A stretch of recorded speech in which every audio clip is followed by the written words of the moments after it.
Selamat datang di mata kuliah pemrograman komputer. Di sini di pertemuan kelima kita akan membahas tentang fungsi dan metode pada JavaScript. Jadi, yang pertama kita akan bahas apa itu fungsi dan metode. Kemudian deklarasi fungsi pada JavaScript. Kemudian maksud apa atau arti argumen dan parameter pada fungsi. Kemudian nilai return dan fungsi panah. Lalu terakhir kita akan belajar tentang fungsi callback dan metode for each. Oke, jadi sekarang kita mulai dari pertemuan kelima ya. Jadi kita bikin folder dulu. Pertemuan. Lalu di dalamnya kita tambah file seperti biasa, index.html. Nah, di sini kita lalu di sininya kita script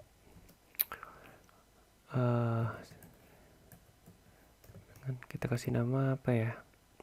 Fungsi pada JavaScript. Ya, ini contohnya .js, jangan lupa ya ekstensinya. Kita kasih. Ini kayaknya tulisannya kekecilan ya. Ini tulisannya kekecilan. Jadi kita ganti dulu di sini ya. Preference setting.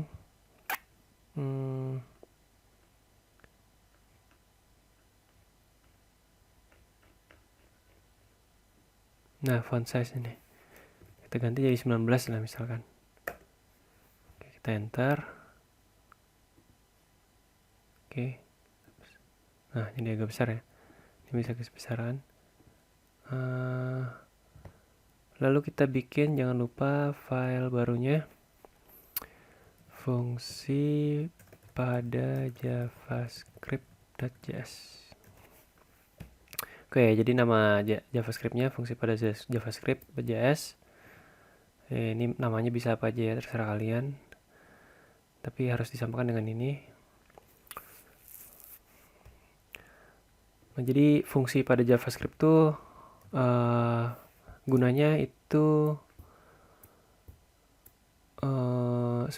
seperti blok kode ya. Jadi fungsi itu kayak sekumpulan kode yang akan menjalankan perintah-perintah tertentu. Jadi kalau kita misalkan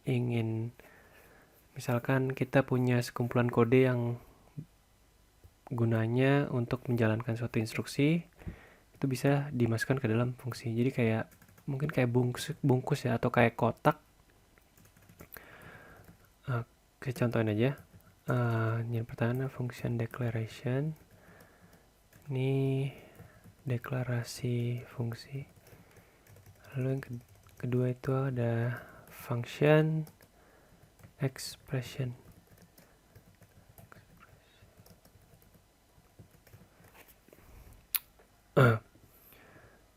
Jadi fungsi ini gunanya ya kayak tadi ya. Jadi saya kasih contoh aja. Jadi misalkan kita punya function. Jadi ini cara membuat function ya seperti ini.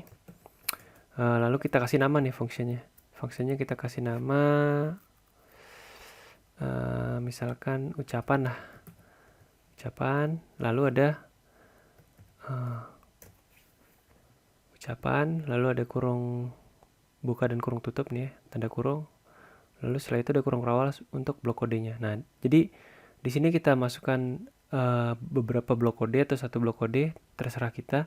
Nanti ketika kita ingin menggunakan kode ini lagi, kita tinggal memanggil function ini. Jadi kita nggak perlu lagi bikin kode di sini. Ini contohnya misalkan console.log selamat pagi misalnya. Selamat pagi, ini ucapan ya. Selamat pagi. Nah ya udah nih, ini contoh pembuatan fungsi yang bernama ucapan. Dan gunanya fungsi ini untuk mencetak selamat pagi pada konsol. Jadi di sini cara memanggil fungsi itu gampang ya. Jadi tinggal ucapan terus dalam kurung. Udah seperti itu. Nah, nanti ini keluar di konsol. Kita save dulu. Lalu di sini kita save juga, kita open with live server, F12. Nah, ini ya, selamat pagi ya, kita besarin lagi. Oke, ini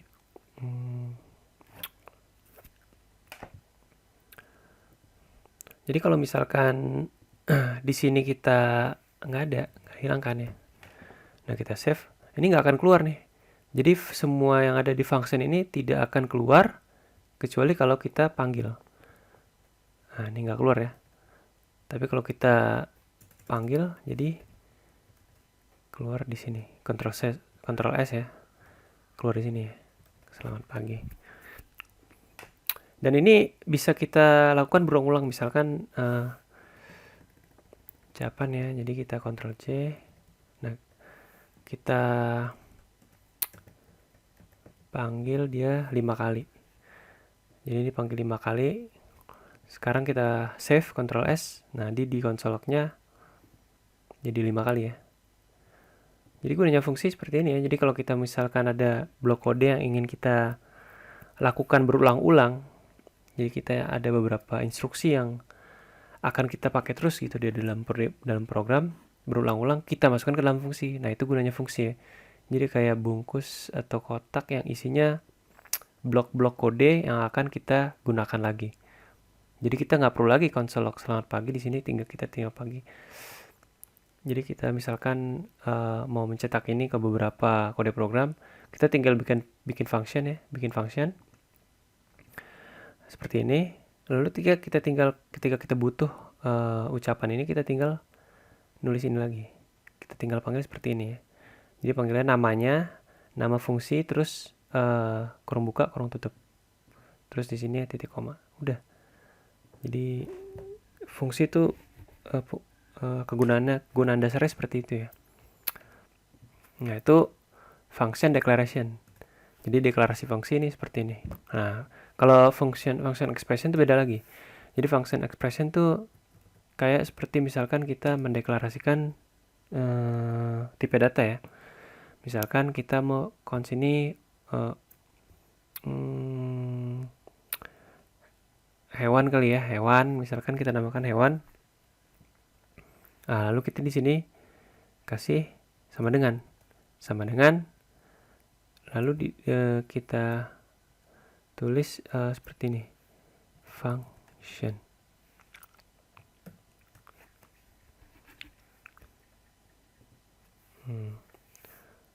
Lalu di sini kita kasih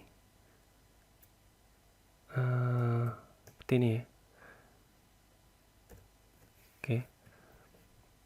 Lalu misalkan console.log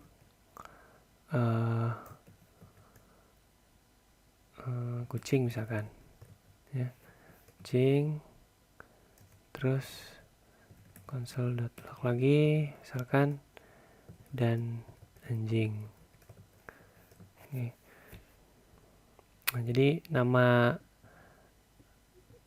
fungsinya tuh hewan. Nah, deklarasinya seperti ini. Oke. Sekarang kita panggil nih. Kita panggilnya sama ya. Jadi seperti itu panggilnya hewan nih. Seperti ini. Hewan seperti ini. Ctrl S. Nah, ini ya. Kucing dan anjing. Ini biar nggak ribet, kita kasih ini aja deh. Oke, kita kasih. Oke, jadi itu bedanya. Bedanya pertama, ini beda yang pertama ya. Beda yang pertama seperti ini. Jadi kalian bisa bikin fungsi seperti ini. Jadi dengan perintah function, terus namanya, nama fungsinya apa, terus baru di dalam blok kode kita bikin blok kode. Di dalam blok kodenya kalian mau masukkan instruksi seperti apa. Lalu cara yang kedua itu dengan function expression, ekspresi fungsi. Jadi kita deklarasikan namanya, nama fungsinya seperti apa, misalnya cons. Nah, ini nama fungsinya hewan ya. Misalkan hewan, nama fungsinya, nah itu sama dengan, jadi kayak mendeklarasikan tipe data. Emang fungsi itu tipe data ya, jadi fungsi itu tipe data objek ya. Yang seperti pertemuan kedua atau ketiga ya. Jadi tipe data objek, nah dia masuknya ke seperti ini. Cons hewan, jadi namanya, nah sama dengan function. Kalau array itu kan pakai kurung siku ya. Kalau function itu dia pakai nama function. lalu kurung krawal buka, kurung krawal tutup. Nah, di antara ini kita masukkan ini. Oke. Atau kita gabung aja deh ini anjing misalkan ya. Terus di sini ini kita hapus saja. Sebenarnya 2 juga bisa ya. Oke, jadi biar kita Ctrl S. Nah, nih kucing dan anjing. Ini namanya bisa. Oke deh, nggak usah deh, nggak apa-apa, biar aja. Oke, jadi gitu ya. Jadi perbedaan pertama antara function declaration tuh dia pakai function, terus ucapan, terus namanya, terus tapi kalau function expression dia dengan kita pakai ini ya, kita definisikan dulu namanya, lalu sama dengan baru function di dalamnya. Nah, kalau mau manggil kita tinggal panggil dengan namanya seperti ini. Nah, perbedaan satu lagi ya dari antara function declaration sama function expression ini. Jadi kalau function declaration itu dia bisa dipanggil sebelum kita deklarasikan fungsinya. Jadi misalkan kita mau panggil nih, kita panggil ucapan di sini ya.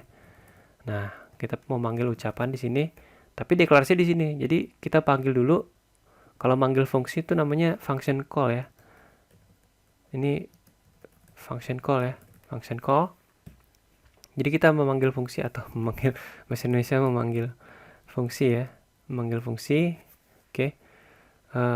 Namanya function call. Jadi fungsinya ini kita panggil dulu sebelum dideklarasikan. Nah, itu bisa. Jadi untuk function declaration tuh bisa seperti ini. Jadi kita panggil dulu, baru kita bikin di sini. Jadi kita panggil dulu, baru kita bikin di sini. Nah, ini bisa nih. Nah, di function declaration ini bisa. Kita tes ya, kita Ctrl S. Nah, bisa ya. Ini kita ini dulu. Nah, ini bisa. Jadi untuk function declaration tuh seperti ini bisa. Jadi kalian mau panggil dimanapun, mau panggil sebelum ini dideklarasikan, sebelum dideklarasikan atau sesudah dideklarasikan, itu bisa. Jadi pakai teknik ini bisa. Ya. Nah, sementara untuk ini, untuk function expression, nah coba kita panggil sebelum kita buat ya.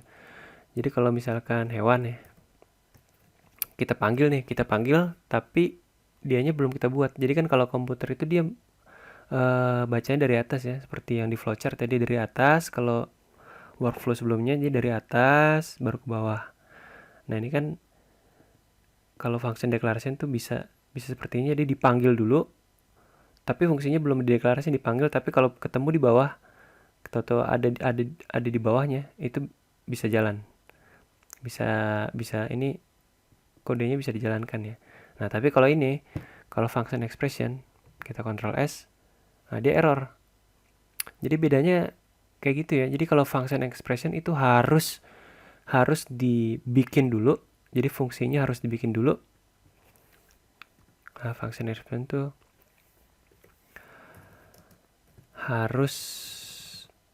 harus dibikin dulu baru dipanggil. Nah, kalau ini boleh dipanggil dulu baru bikin fungsinya belakangan. Oke ya. Jadi bedanya salah satu. Jadi perbedaan keduanya seperti itu ya. Jadi kalau kita function declaration itu bisa kita panggil dulu ya. Jadi namanya kita panggil dulu baru bikinnya fungsi di belakangan, itu bisa ya. Tapi kalau function expression tuh harus dibikin dulu fungsinya baru bisa dipanggil. Oke ya. Nah, kayak gini nih. Jadi kita bikin dulu seperti ini baru bisa dipanggil. Kalau enggak nanti error seperti ini. Oke. Kita Ctrl S. Nah, jalan lagi ya. Ini bergampang nih, console.log. Ini fungsi deklarasi. Oke, ini fungsi deklarasi. Terus ini buat nandain aja. Ini fungsi ekspresi.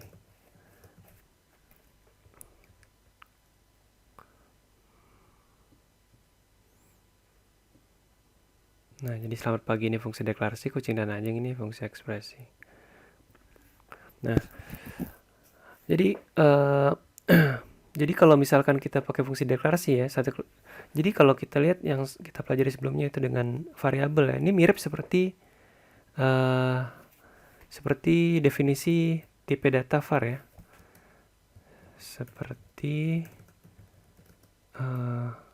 mendefinisikan variabel dengan keyword var. Nah, ini kalau var itu ya seperti pertemuan sebelumnya, jadi dia bisa kita panggil, jadi variabelnya itu bisa kita akses dimanapun, walaupun variabelnya kita deklarasikan belakangan. Jadi sama kayak gini ya, jadi function declaration. Nah, kalau ini seperti mendefinisikan variabel dengan keyword let. Nah, jadi kalau let itu kan kita harus definisikan dulu variabelnya, baru bisa kita pakai, ya kan? Kalau let itu harus kita definisikan, baru kita bisa pakai. Tapi kalau var itu bisa kita pakai dulu, baru deklarasikan belakangan ya. Itu jadi sifatnya itu sama seperti ini ya. Nah, karena kita akan menggunakan let, jadi kalau var ini kalau kodenya rumit atau panjang, maksud saya function declaration ini kalau misalnya kode program kalian itu rumit atau panjang ya, sampai ratusan baris, kalau dibolehkan seperti ini akan membingungkan ya. Jadi kita nggak tahu fungsinya di mana, tahu-tahu bisa dipanggil di situ ya, kita nggak tahu apakah fungsinya itu di atas, apakah di bawah, tahu-tahu bisa dipanggil misalkan di baris ke 230 gitu ya.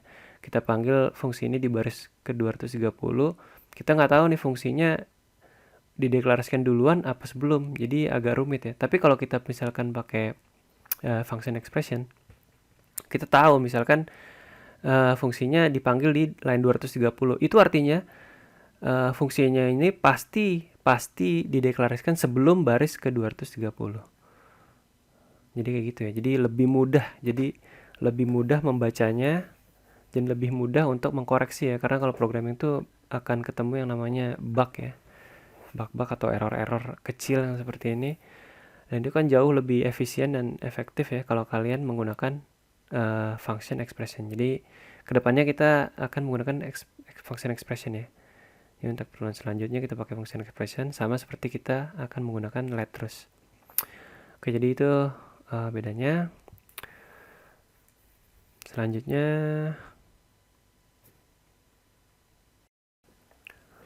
kita akan belajar tentang argumen dan parameter.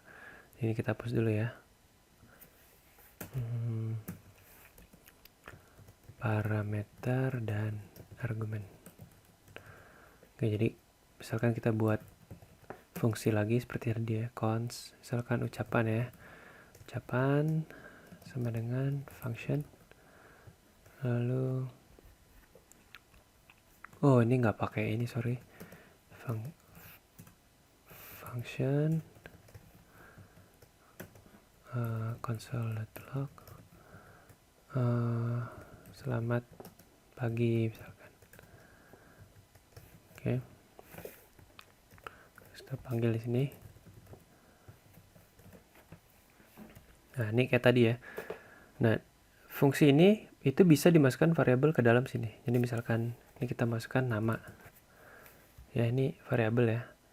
Nah, ini namanya parameter. Jadi kalau kita masukkan variabel di dalam sebuah fungsi, itu variabel ini dinamakan parameter. Nah, sedangkan kalau misalkan kita mau panggil ya, kita mau panggil parameter ini di dalam fungsi ya.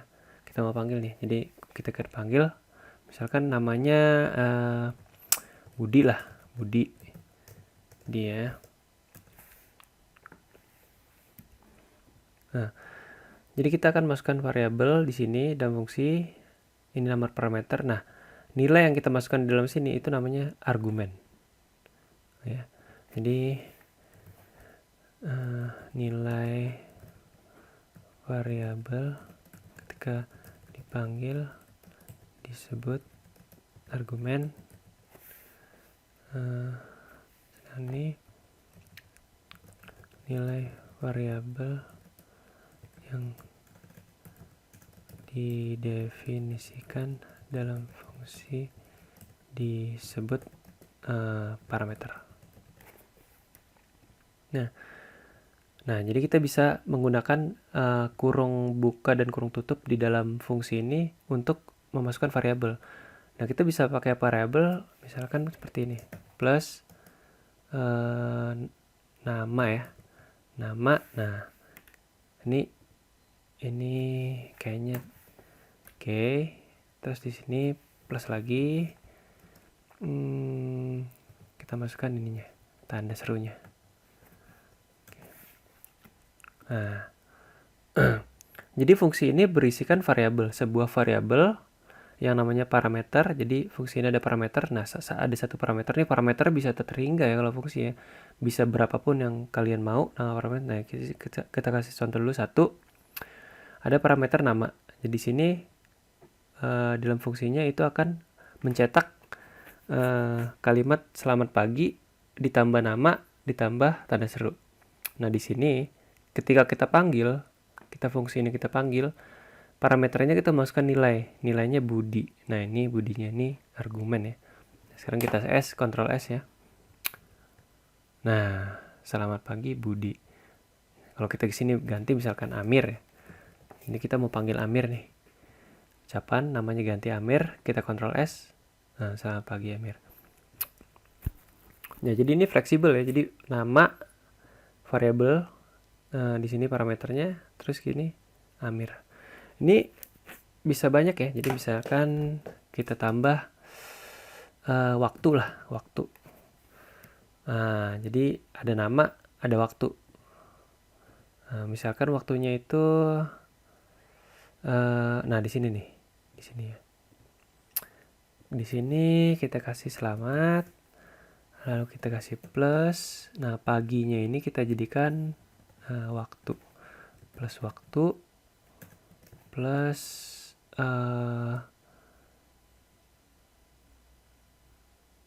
oh gitu, gini aja lah. Oke. Selamat waktu plus nama. Nah, di sini waktunya misalkan kita masukkan siang ya. Kita masukkan siang. Nah,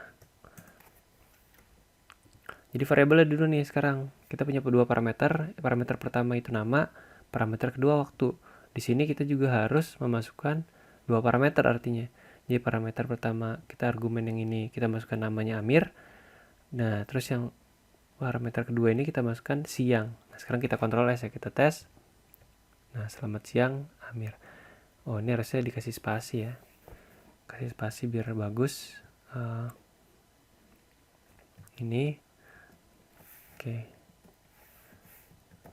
Ini kasih tambah lagi.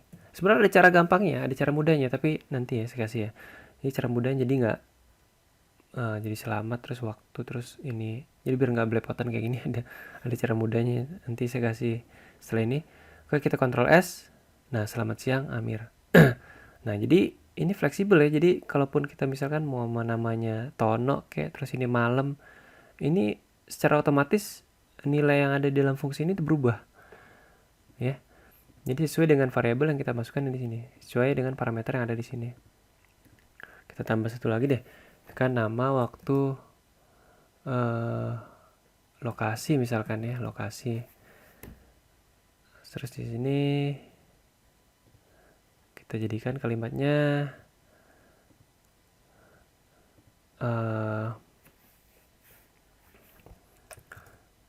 saatnya pergi ke. Nah, di sini kita tambah lagi lokasi ya, lokasi. Jadi nggak pakai titik, nggak pakai tanda kutip ya. Kalau memasukkan variabel tuh nggak pakai tanda kutip. Jadi tanda kutip ini hanya untuk string yang tidak akan berubah. Jadi variabel string nggak akan berubah. Ini baru kita kasih kutip. Nah, tapi kalau variabel itu nggak pakai kutip ya. Jadi plus, ini cara penggabungan ya. Udah kita pelajari penggabungan. Plus variabel, plus ini spasinya, terus plus variabelnya lagi, plus ini, terus variabel lagi. Nah, berarti kita harus masukin argumen yang terakhir. Jadi misalkan kita mau ke supermarket atau ke pasar lah, pasar ya. Ya ke Ctrl S nih.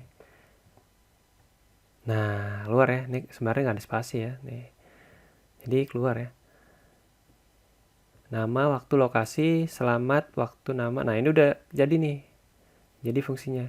Jadi kita tinggal selamat siang Amir saatnya pergi ke pasar. Nah, kita bisa bikin lagi nih sini ya. Misalkan ucapan apa ya? Tono lah, tono. Terus apa argumen yang keduanya? Ini malam ya. Terus ini pergi ke mana ya? Pergi ke rumah lah. Nah ya nggak apa-apa lah ya, pokoknya begitu ya. Kita Ctrl S. Nah, selamat malam Tono, saatnya pergi ke rumah. Jadi fleksibel ya. Jadi ini gunanya fungsi ya. Jadi kalian dalam fungsi itu bisa kalian namakan, masukkan parameter. Berapapun parameternya kalian terserah. Dan di sini kalian memasukkan programnya seperti apa. Nah, tinggal dipanggil ya di sini. Kalian mau argumennya seperti apa, tinggal dipanggil. Nah, bagaimana kalau misalkan kita nggak masukkan argumen, jadi cuman begini aja. Nah, ini cuman begini aja nih. Kira-kira apa yang keluar? Kita Ctrl S. Nah, undefined ya. Jadi kalau kalian nggak masukkan argumen, jadi dia akan berubah menjadi undefined di sini. Jadi variabel ini kan harusnya dimasukkan ya. Jadi kalau kalian nggak masukkan variabelnya seperti ini ya, nggak kalian masukkan argumennya seperti ini, seperti Amir siang pasar, Tono malam rumah, dia akan berubah menjadi seperti ini, undefined, saatnya pergi ke undefined. Nah, untuk mengatasi hal kayak gini supaya nggak undefined ini, kita kasih default. Jadi kita kasih default standar lah ya. Jadi kalau misalkan begini aja, itu pasti ada keluar, pasti ada standarnya. Misalkan standar kita kasih nama Budi ya. Waktunya itu sama dengan pagi. Pagi, lokasinya sama dengan kantor misalkan ya. Oke. Nah, jadi parameter ini kita kasih nilai yang akan keluar kalau kalian nggak memasukkan nilai sendiri gitu loh. Kalian nggak masukkan argumen sendiri, jadi parameter itu pasti ada nilainya. Nah, seperti ini ya. Jadi nama sama dengan Budi, waktu sama dengan pagi, lokasi sama kantor. Nah, kita cuma masukkan ini aja nih. Jadi kita nggak masukkan argumen. Kita nggak masukkan argumen seperti ini, kita cuma begini aja. Kita panggil begini aja. Ya, kita Ctrl S. Nah, keluar ya. Jadi ini nilai standarnya seperti ini.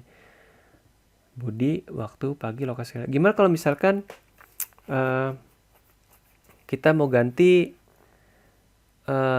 namanya aja. Tapi ini kita nggak mau ganti. Jadi tinggal ganti aja misalkan. Jadi kita tinggal ganti di sini. Kita mau tetap waktunya itu pagi, terus lokasinya tetap kantor. Misalkan Pak siapa ya? Pak Zulkifli lah. Pak Zulkifli misalkan ya. Oke. Pak Zulkifli. Jadi kita cuman mau ininya aja. Kita ganti parameter pertamanya aja. Kita masukin argumen di sini, tapi yang keduanya itu tetap sama. Jadi kalau kita Ctrl S, nah, jadi yang ganti tuh cuman parameter pertamanya, tapi yang kedua ini tetap pagi, terus yang terakhir itu lokasi tetap kantor. Nah, jadi kalau kita misalkan ingin mengubah lokasinya gitu ya, kita cuman pengen merubah parameter yang ketiga. Jadi bisa pakai perintah undefined.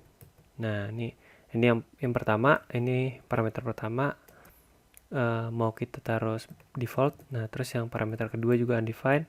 Nah, baru yang ketiga kita ganti misalkan supermarket ya, supermarket. Nah, berarti yang ini tetap namanya Budi, ini tetap pagi. Nah, lokasinya aja yang kita ganti. Berarti kita pakai ini ya, define, kita Ctrl S. Nah ya, pagi Budi saatnya pergi ke supermarket. Oke, jadi gitu ya. Di parameter dan argumen. Oh iya, tadi saya mau kasih tahu ya cara ini supaya lebih lebih gampang ini. Jadi bisa begini, penulisannya itu template string ya. Seharusnya saya ajarkan sebelumnya, tapi jadi kita nggak pakai kutip, nggak pakai double kutip, nggak pakai single kutip. Jadi kita nggak pakai ini, nggak. Terus kita juga nggak pakai ini, tapi kita pakai namanya backtick ya. Nggak tahu namanya di apostrof mungkin ya. Jadi pakai ini, lambang ini nih. Jadi di atas tombol tab di keyboard kalian ya, bisa di atas tombol tab tuh ada yang di sebelah kiri angka 1 ya. Jadi kalian tekan ini. Nah, ini namanya backtick ya kalau saya bilang ya. Jadi bisa disederhanakan ya penulis selamat. Nah, waktunya ini kita ganti menjadi, jadi variabelnya tuh bisa langsung dimasukkan ke dalam string. Nah, itu variabel ini ya. Variabel ini itu bisa dimasukkan langsung ke dalam string pakai perintah $, terus kurung kerawal buka sama kurung. Nah, ini berubah ya warnanya ya. Kalau di editor berubah warnanya, kita masukin nama. Nama, terus di sini oh, jangan nama dulu ya. Ini waktu dulu, waktu, baru kita spasi, kita kasih kurung kerawal buka kurung tutup, nama, terus ini ya, tanda seru, saatnya pergi ke, nah baru masukin lokasi, tanda $, kurung kerawal buka, nah lokasi, nah gini ya. Ini sama nih, ini outputnya sama ya. Jadi kalau misalkan ini kita komen dulu lah. Nah, jadi hijau semua. Jadi ini nggak dijalankan ya. Komentar. Jadi kita berubah jadi komentar. Jadi selamat. Ini masukin variabel di sini waktu. Ini namanya dimasukkan. Habis itu saatnya pergi ke lokasi. Nah, ini kita ubah ya. Ini ketika komen. Nah, sekarang perintah yang barunya nih. Jadi fungsi ucapan ini ya. Nah, ini jangan lupa dikasih titik koma. Sekarang kita Ctrl S. Nah, sama ya. Sama persis ya. Kalau misalkan dua-duanya kita masukkan nih. Dua-duanya kita masukkan. Ini seperti apa? Berarti ini harusnya double ya. Ini keluar 2 kali, ini keluar 2 kali, ini keluar lagi. Kita Ctrl S. Nah, gini ya. Nggak ada bedanya ya. Jadi nggak ada bedanya antara ini sama ini. Nah, tapi ini lebih singkat nih, namanya template string. Template string menggunakan apa ya, simbol, menggunakan ini ya, menggunakan backtick. Saya nggak tahu backtick nih, seperti ini ya. Nih, ini namanya backtick ya. Ya pokoknya kalian nulis di sini ya, di sini. Jadi backtick ini jadi sama kayak kutip ya, cuman dia agak miring ya. Nih ya, pakai backtick ya. Kalau kalian mau masukkan ke dalam template string. Nah, ini namanya template string. Jadi nggak dipisah-pisah pakai tanda tambah seperti ini ya. Terus kita bikin spasi sendiri, tanda tambah sendiri. Kita bisa langsung masukkan dalam satu kalimat dengan menggunakan backtick. Terus di sini kita masukkan variabelnya dengan tanda $, sama kurung kerawal. Tanda $, kurung kerawal buka, masukkan variabelnya, terus tanda kurung kerawal tutup. Nah, seperti ini. Sama aja hasilnya. Ini sama aja hasilnya. Ya. Jadi seperti itu ya. Parameter dan argumen. Jadi kalau kalian disarankan sih kalian memberi nilai standar ya, kayak gini ya. Misalkan parameter pertama itu namanya Budi. Jadi kalau kalian cuman ucapan gini aja, itu pasti ada nilainya. Jadi nggak keluar error undefined ya, nggak keluar error seperti ini ya, undefined ya. Jadi pasti ada nilai standarnya. Oke, seperti itu ya. Ctrl S. Oke, seperti itu ya. Nah, selanjutnya kita akan belajar tentang return ya. Return itu fungsinya untuk menghasilkan output ya, menghasilkan nilai output dari fungsi dengan keyword return. Nah, kita pakai return ya. Oke, sebelum saya kasih tahu contoh return kayak gimana, kita bikin fungsi dulu ya. Misalkan kita punya fungsi namanya hitung luas sama dengan function. Di sini kita masukkan jari-jari. Nah, di sini kita bikin variabel lokal ya, lokal variabel hasil sama dengan 3,14 dikali jari pangkat 2. Oke. Nah, baru di sini kita output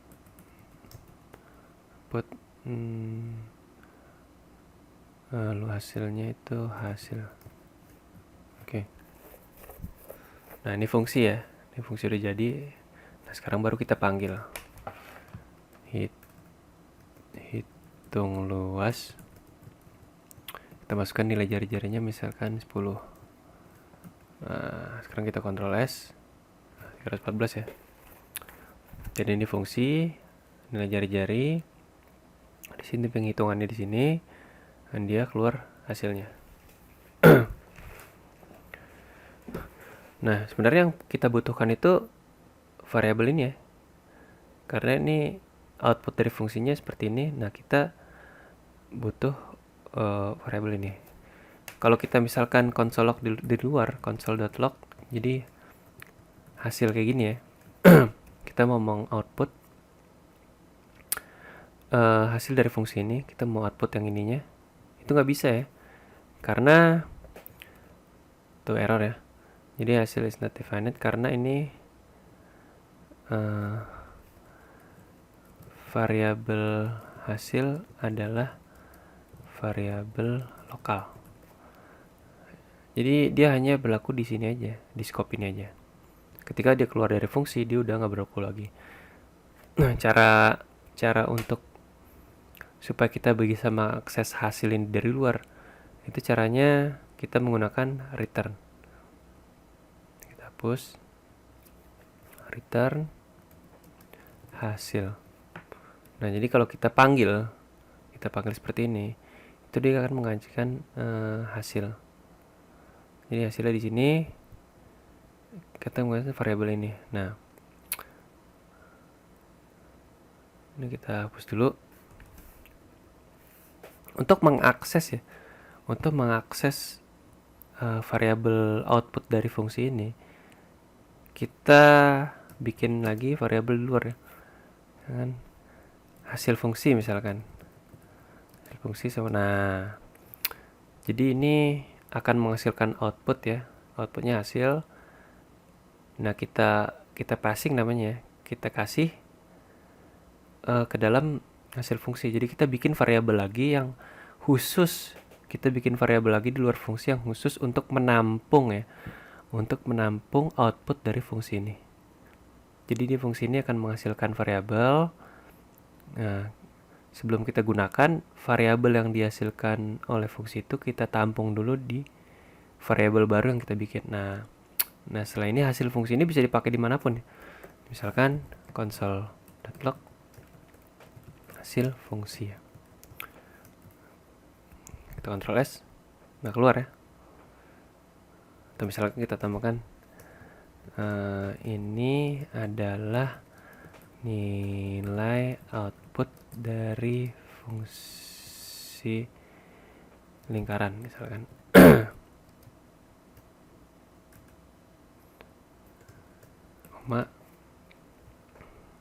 Kita Ctrl S. Nah, ini adalah output dari fungsi lingkaran 314. Nah, jadi gitu ya. Jadi hasil fungsi ini udah bisa dipakai di manapun. Kita bisa dipakai di global scope. Jadi hasil dari ini itu udah ada hasil fungsi. Nah, hasil fungsinya bisa dipakai dimanapun ya. Bisa juga dimasukkan ke dalam fungsi lagi. Jadi misalkan kita punya fungsi lagi, misalkan hitung volume ya. volume sama dengan function. Nah, di sini misalkan parameter kita namakan ABC lah ya. ABC parameternya di sini console.log ABC. Ini adalah bukan variabel, hasil dari fungsi sebelumnya, misalkan fungsi luas lah. Fungsi hitung luas ABC. Titik koma ya, sebenarnya nggak taruh titik koma juga nggak apa-apa ya, titik koma. Nah, sekarang kita panggil volume. Nah, kita masukkan nilainya. Nilainya itu, nah nilainya ini dari sini kita masukkan hasil fungsi. Nah, kita Ctrl S. Nah, bener ya, keluar ya. Jadi kalau udah berupa return ini, berupa output, itu outputnya kita ubah dulu ya. Kita tampung dulu ke variabel yang baru. Jadi fungsi menghasilkan output dengan keyword return menghasilkan output. Nah, outputnya ini kita tampung dulu di variabel yang baru. Setelah itu baru kita pakai.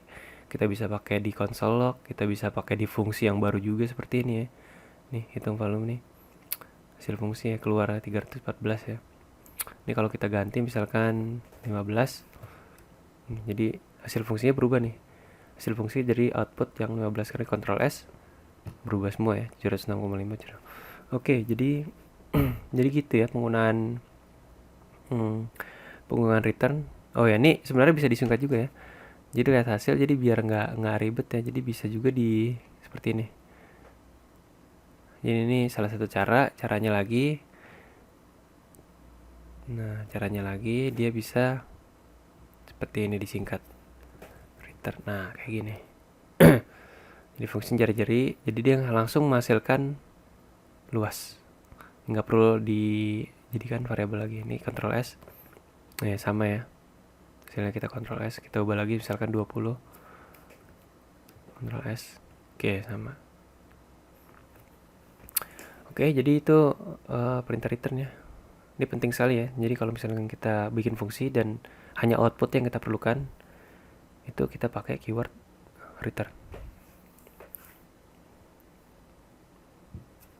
Selanjutnya saya mau memperlihatkan cara penulisan fungsi dengan menggunakan tanda panah ya. Misalnya ini kita hapus dulu. Oke.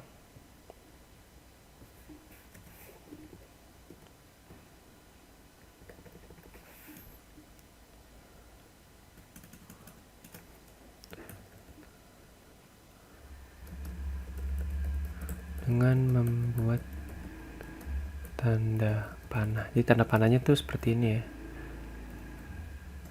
Nah, ini tanda panahnya seperti ini. Nah, ini yang biasa ya, ini contoh biasa. Sekarang kalau kita mau buat versi tanda panahnya itu bisa seperti ini. Hitung luas sama dengan, nah ini kalian masukin jari-jari,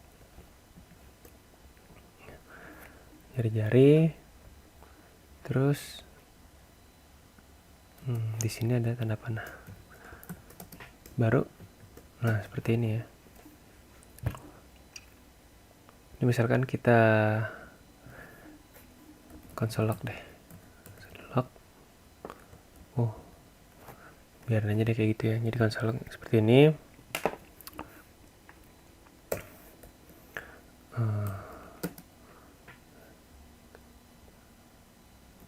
Ini fungsi biasa misalkan ya.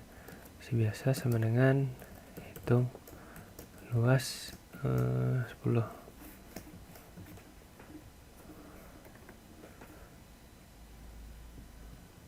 Hitung luas 2.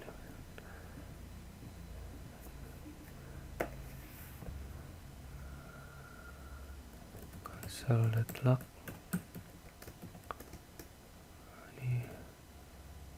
fungsi biasa. Nah ini sama nih, kita bikin sama.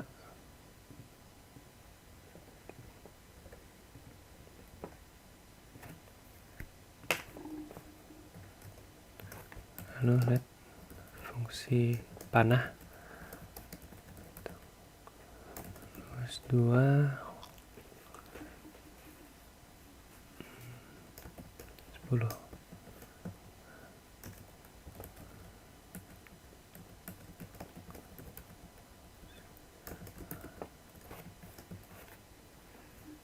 Ya. Jadi yang satu dibuat dengan menggunakan fungsi ABS ya. Jadi dengan kata kunci function. Sedangkan ini biar kita pisahin dulu. Oke. Yang satu dibuat dengan keyword function. Nah, kalau fungsi panah itu dia tidak memakai keyword function. Jadi dia tinggal memasukkan variabelnya, parameternya yang di sini kita masukkan. Lalu di sini menggunakan panah. Panah baru di sini blok scope-nya. Ini blok kodenya di sini. Jadi ini isinya sama ya. Sama. Sekarang kita cek. Nah, sama ya hasilnya. Sekarang ini menggunakan metode tanda panah. Ini menggunakan keyword function.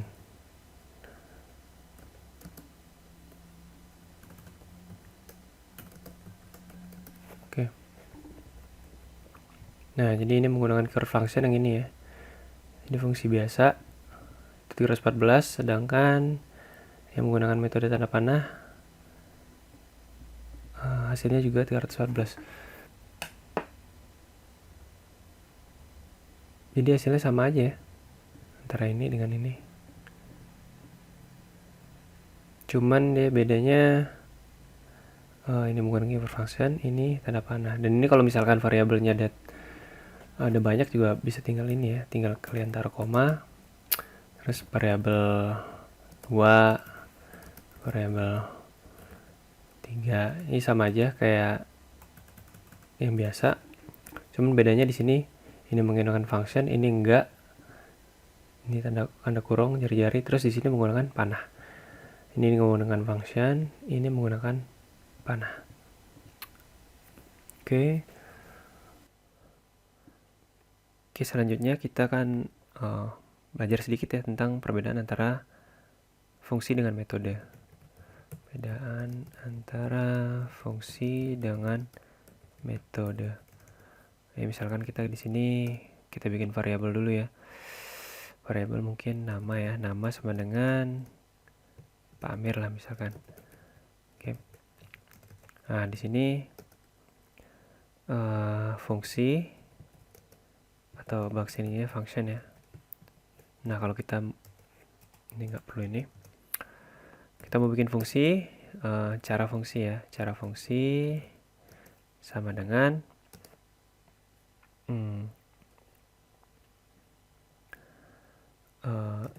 variabel ini lalu tanda panah. Nah kalau misalkan seperti ini ya, ini artinya dia tidak membutuhkan parameter. Jadi fungsi ini tidak membutuhkan parameter. Kurung awal. Nah, langsung kita return aja. Jadi langsung kita hasilkan nilainya. Misalkan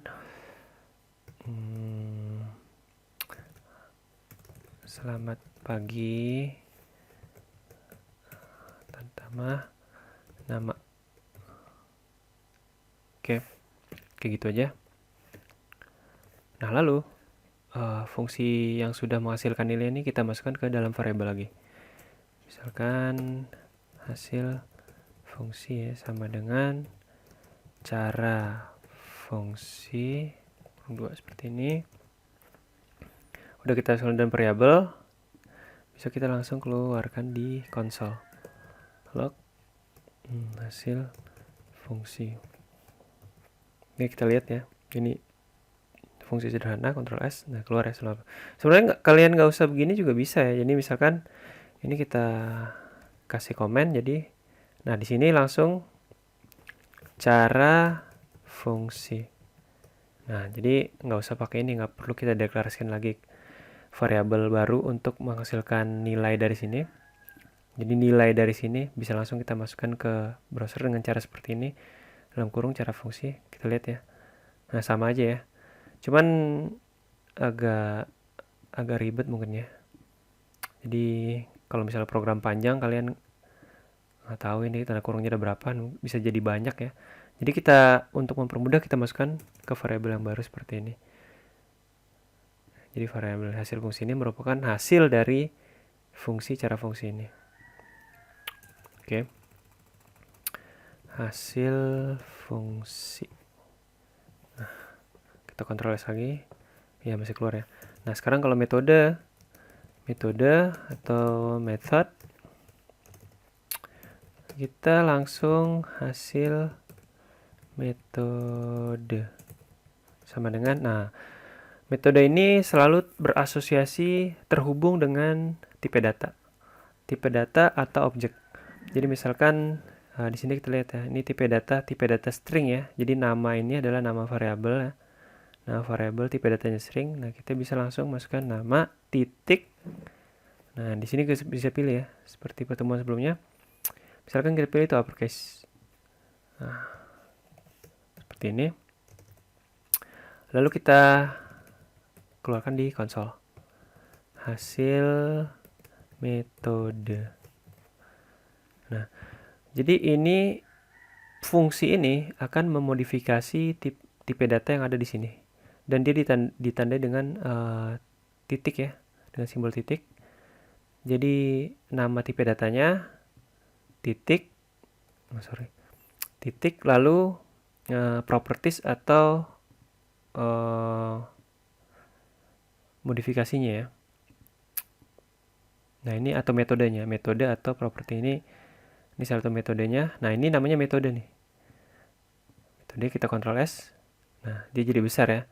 Jadi di sini kita lihat di sini ya, kita lihat di sini itu sama Pak Amir, tapi kemudian di sini dirubah nama ini, nilai dari variabel nama ini dirubah menjadi huruf besar semua. Nah sebenarnya metode itu fungsi juga ya. Jadi kalau fungsi ini itu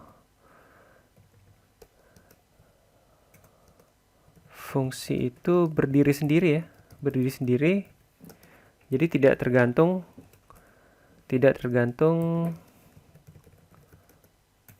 oleh tipe data atau objek ya.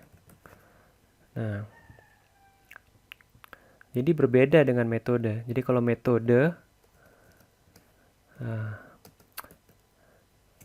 metode itu selalu terasosiasi atau terhubung dengan tipe data atau objek dan ditandai dengan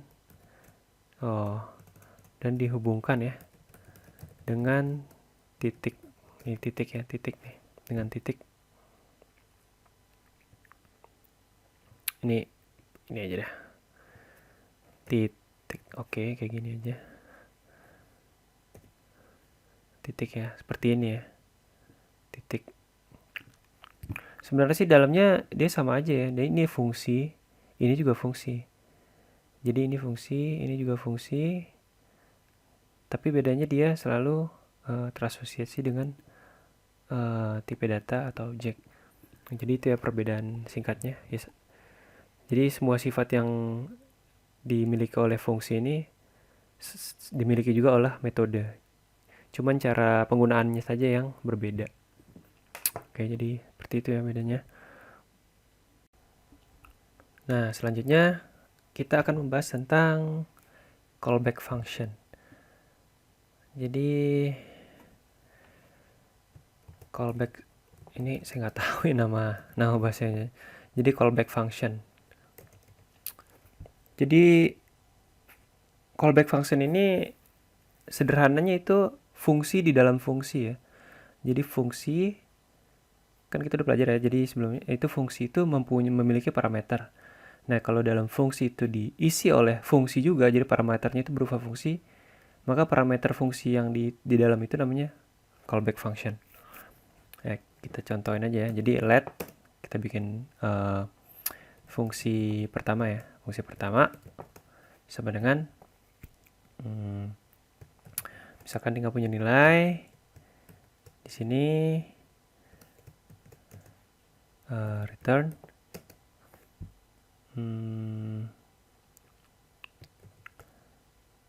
ini adalah fungsi pertama, misalkan kayak gitu ya. Oke. Nah, lalu kita buat fungsi kedua. Nah, fungsi kedua ini isinya adalah biar enak kita namain Indonesia aja, panggil fungsi misalkan ya. Ini parameter ya, ini parameter dari fungsi ini, dan parameter ini namanya panggil fungsi. Ya, panggil fungsi seperti ini. Di sini kita akan memanggil fungsi yang pertama ya. Jadi sini kita coba panggil fungsi yang pertama. Jadi cara manggilnya itu panggil fungsi. Nah, seperti ini. Jadi fungsi apapun yang ada di sini itu akan dipanggil di sini. Akan dilakukan di sini. Di koma. Nah, untuk ngelihatnya kita bedain ya. Console log.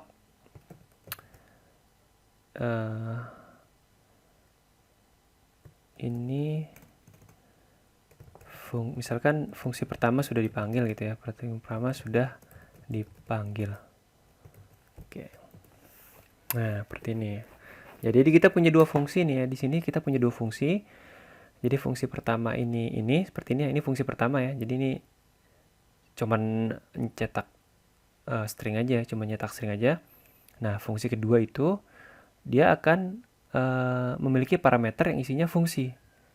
Nah, nanti parameter panggil fungsi ini akan kita isi dengan fungsi pertama. Nah, terus kita lihat di konsol ya.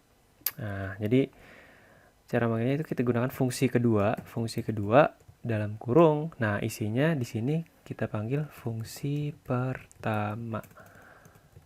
Oke. Jadi ini fungsi kedua ya, ini fungsi kedua. Nah, di dalam parameternya ini kita masukkan fungsi pertama. Kita lihat ya, kita lihat di browser. Nah, ini berarti fungsi pertama sudah dipanggil. Oh, di sini nggak ketahuan ya. Oh, kalau gitu nih kita console log ya, console.log. Kita nggak pakai return ya, kata nggak butuh nilainya. Oke, console log. Oke, seperti ini ya. Jadi fungsi pertama itu akan mencetak ke dalam konsol itu tulisan ini adalah fungsi pertama. Lalu kalau kita lakukan kita panggil fungsinya di sini, fungsi ini dipanggil di sini. Berarti nanti ada dua. Jadi ini yang pertama, ini yang kedua. Oke, Ctrl S. Nah, kayak gini ya. Jadi di dalam fungsi kedua itu dia akan memanggil fungsi pertama. Nah, jadi fungsi pertama ini dipanggil melalui parameter ini. Nah, ini parameter ini namanya callback function. Nah, ini callback function ya. Ini namanya callback function. Karena dia digunakan untuk memanggil karena dia berada di dalam fungsi juga. Jadi dia menjadi parameter di dalam fungsi yang lain. Jadi ini namanya callback function. Jadi contoh sederhananya itu kayak gini ya. Nah, kenapa callback function itu penting ya? Karena di dalam bahasa pemrograman itu banyak sekali library ya yang isinya fungsi-fungsi. Jadi kalian kalau misalkan ingin menggunakan fungsi yang ditulis oleh orang lain, itu kita bisa menggunakan callback function ini. Kita bisa menggunakan perintah callback function ini. Jadi nggak usah kalian bikin lagi gitu. Jadi misalkan fungsi pertama ini eh, misalkan di sini parameter kita ganti ya, misalkan A, B. Nah, di sini console log,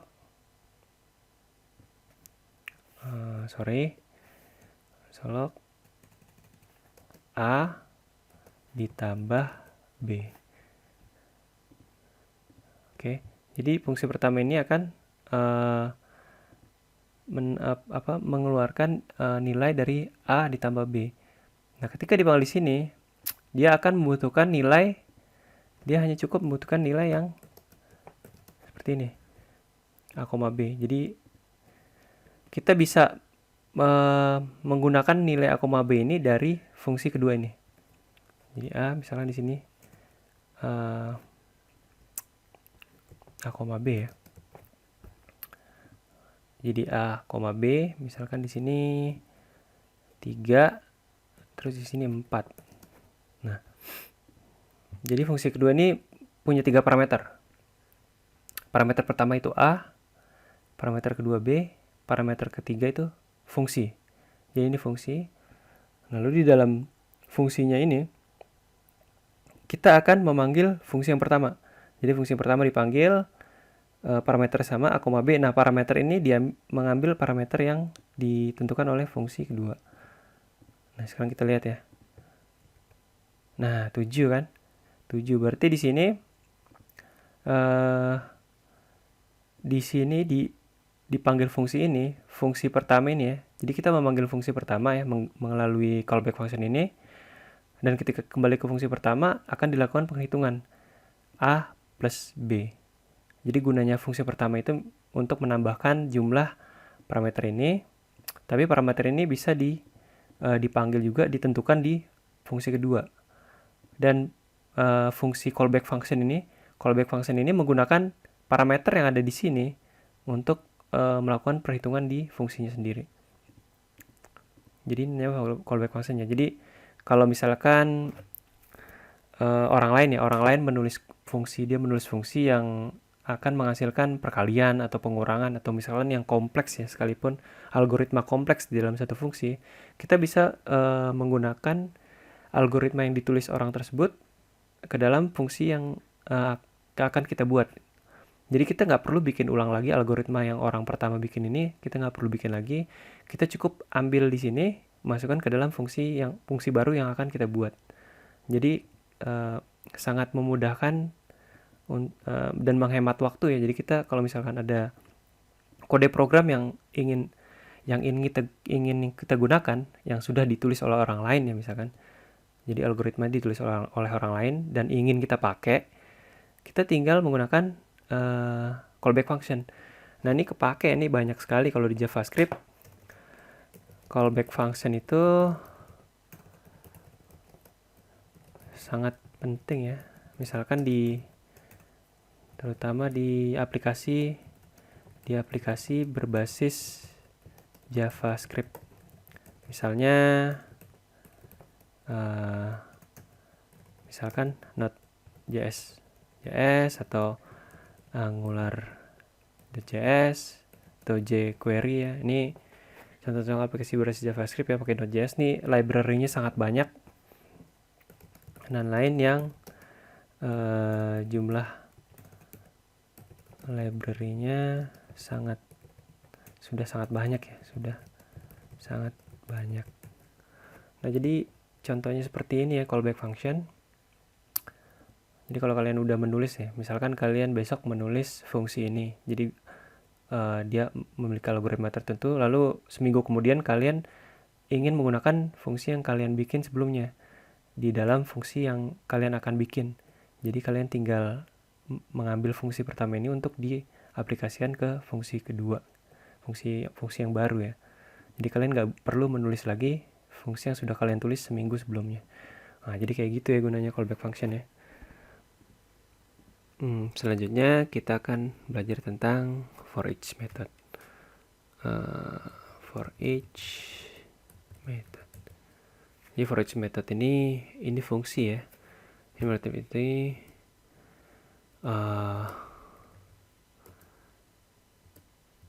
fungsi atau metode yang sudah ada atau built-in ya, atau built-in di dalam JavaScript. Nah, jadi sama seperti to uppercase yang sebelumnya.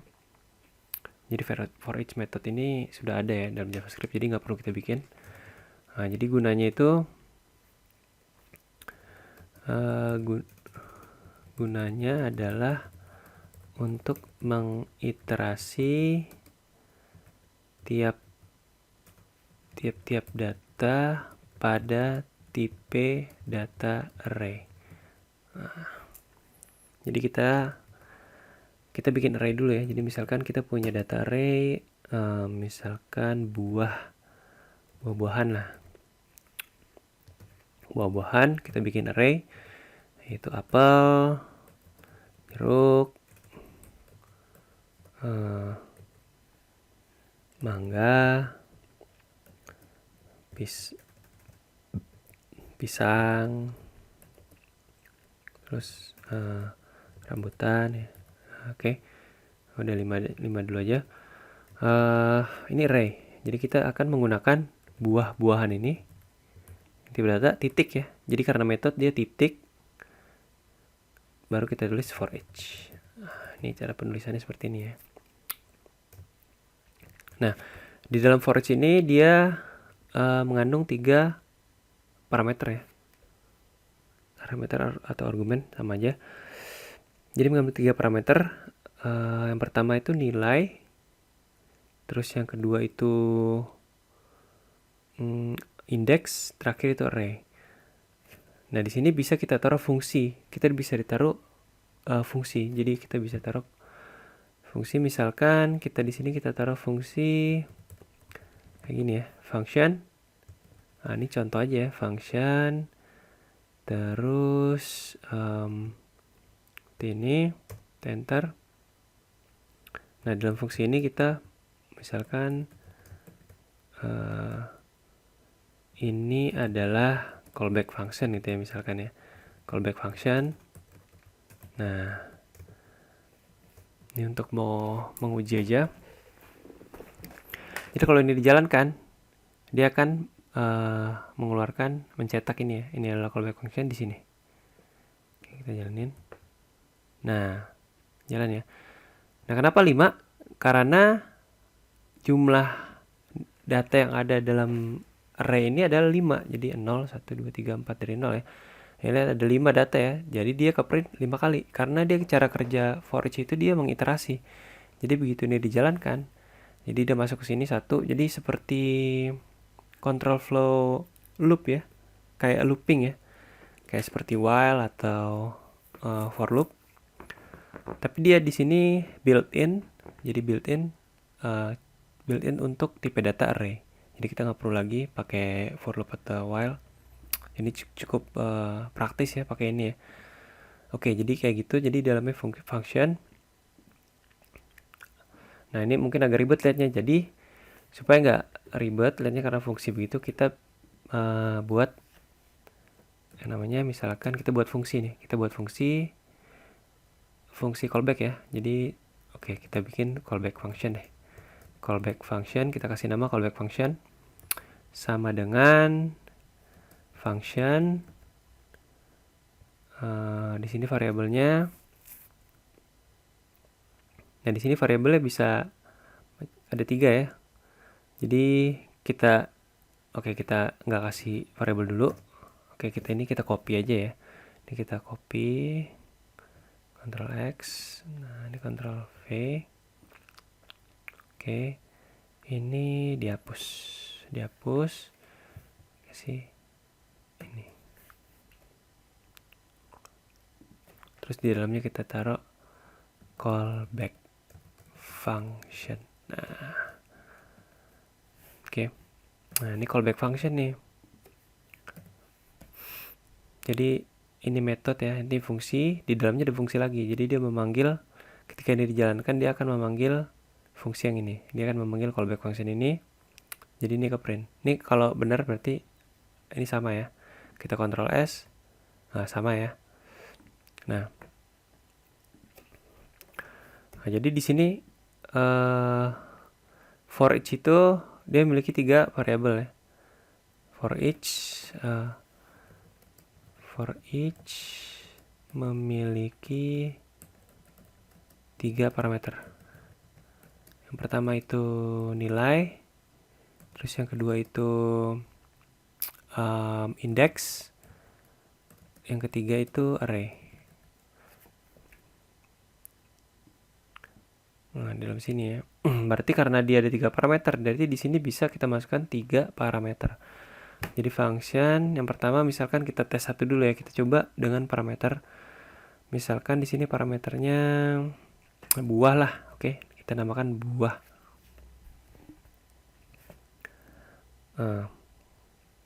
Console log. Nah, baru di sini kita buah. Nah, oke. Jadi nilai, jadi function buah dipanggil di sini karena for each ada 3, jadi dia akan memanggil buahnya satu-satu. Dia memanggil yang ini, apel, jeruk, mangga, pisang, rambutan, jadi bergiliran ya dari awal sampai akhir. Oke, kita Ctrl S. Nah, kayak gini ya.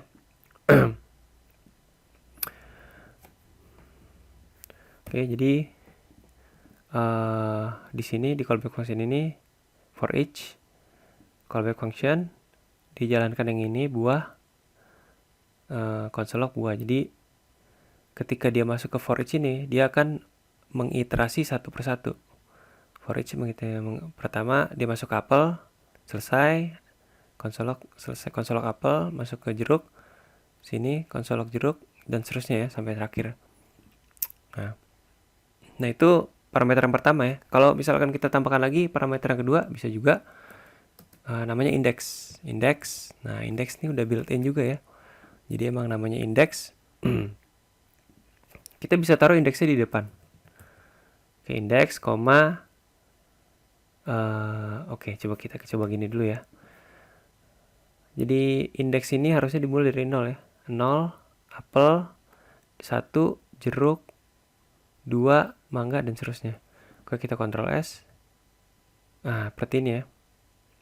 Keluar ya. Jadi indeks 0 itu isinya apel, indeks 1 itu isinya jeruk, dan seterusnya. Jadi indeks ini penomoran, sementara buah ini nilainya. Ini nama buah ini bisa apa aja ya? Bisa kita bikin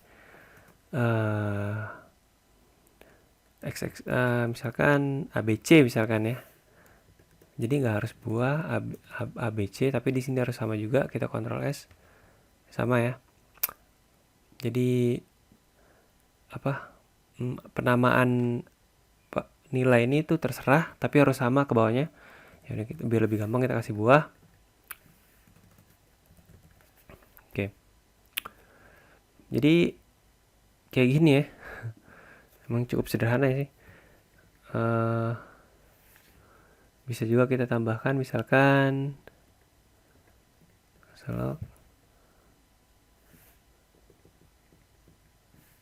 misalkan nih, saya adalah buah. Nah, ini ya.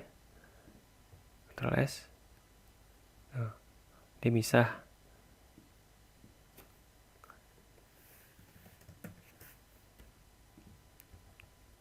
Nah, jadi kalau pakai koma dia ada terpisah, tapi kalau pakai tanda tambah di sini, ini gabungan ya, concatenation, itu dia bisa digabung. Jadi di sini saya adalah buah apel, 1 saya adalah buah jeruk, dan seterusnya. Oke, gini ya. Jadi for each ini sangat praktis dan akan sering terpakai ya. Jadi ketimbang kita harus menulis looping, control flow, loop, for loop atau while loop. Jadi kita kalau misalnya ingin mengiterasi data array, cukup memakai metode for each. Oke, saya rasa sampai sini aja perkenalan dengan fungsi. Terima kasih.